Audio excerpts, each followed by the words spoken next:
Hello everyone, welcome back to this channel.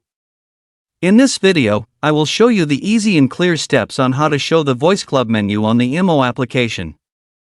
So how to show the Voice Club menu on the IMO application? Make sure you keep watching this video until the end. Let's get started right away. Firstly, open the IMO app on your Android device.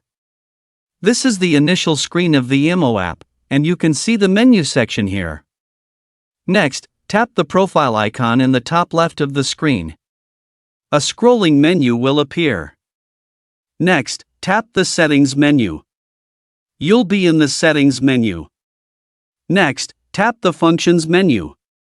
This will appear. Next, tap Show Voice Club. Next, tap Confirm.